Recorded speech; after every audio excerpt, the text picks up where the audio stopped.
పసుపు సంబరంకు ఇఫ్కో కిసాన్ సెజ్ వేదికైంది. ఇప్పటి వరకు మొళ్ల కంప చెట్లతో ఉన్న ఈ సెజ్ భూములు సర్వాంగ సుందరంగా మారనుంది. సుమారు 7 లక్షల మంది తెలుగుదేశం పార్టీ కార్యకర్తలు ఈ భూముల్లోకి అడిగడనున్నారు. మహానాడు వేదికగా ఉన్న కిసాన్ సెజ్ ముస్తాబవుతోంది. ఈ నెల 27, 28, 29వ తేదీల్లో మహానాడు జరగనుంది. దీనికి సంబంధించిన వివరాలు ఇలా ఉన్నాయి. రాష్ట్రంలో స్వర్గీయ నందమూరి తారక రామారావు జయంతి సందర్భంగా గత 44 ఏళ్లుగా మహానాడు కార్యక్రమం జరుగుతుంది. ఈ మహానాడు అప్పుడప్పుడు తప్ప ప్రతి ఏటా తెలుగుదేశం పార్టీ పసుపు పండుగగా గుర్తించి కార్యకర్తలందరూ కలిసి కూర్చొని చర్చించే కార్యక్రమంగా దీనికి గుర్తింపు ఉంది.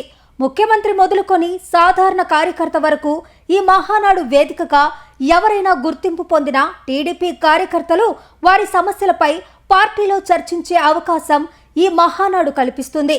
దీనికోసం రాష్ట్ర నలుమూలల నుంచి భారీగా తెలుగుదేశం పార్టీ కార్యకర్తలు ఇక్కడికి వచ్చే అవకాశాలు ఉన్నాయి. ఈ నేపథ్యంలో మహానాడు కార్యక్రమం చివరి రోజున సుమారు 7 లక్షల మంది కార్యకర్తలను రాష్ట్ర వ్యాప్తంగా నెల్లూరుకు తరలించాలన్న లక్ష్యంతో టీడీపీ నేతలకు దిశానిర్దేశాలు అందాయి.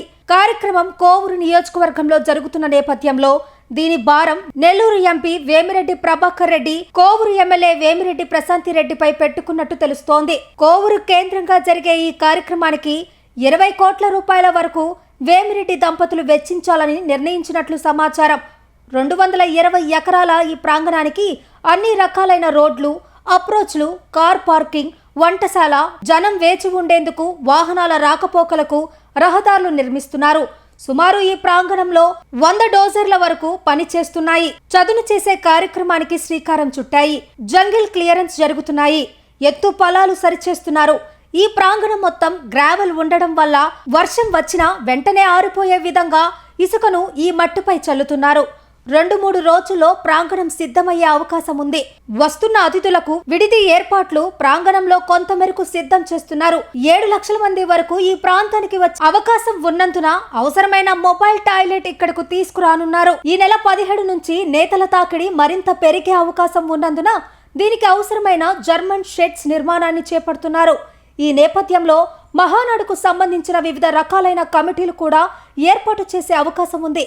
ఈ మహానాడుకు పొలిటికల్ కమిటీ, సాంస్కృతిక కమిటీ, తీర్మానాల కమిటీ, ట్రాఫిక్ కమిటీ, వాలంటీర్ల కమిటీ, ప్రాంగణం కమిటీ, ఆహార కమిటీ ఇలా రకరకాలైన కమిటీలు రాష్ట్ర తెలుగుదేశం పార్టీ ఏర్పాటు చేసే అవకాశాలు ఉన్నాయి. ఈ మహానాడు అంటేనే తెలుగుదేశం పార్టీకి ఒక రకంగా పండుగ రోజు అని కూడా చెప్పుకోవచ్చు.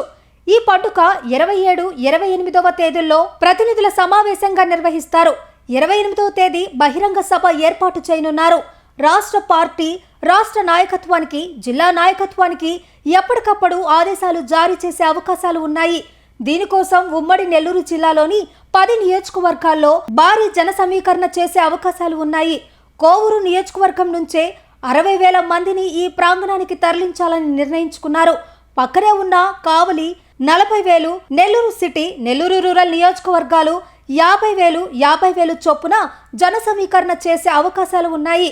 మహానాడు ప్రాంగణానికి సమీపంలో ఉన్న నియోజకవర్గాల్లోని 2 లక్షల వరకు జన సమీకరణ చేయాలని పార్టీ నిర్ణయించుకున్నారు.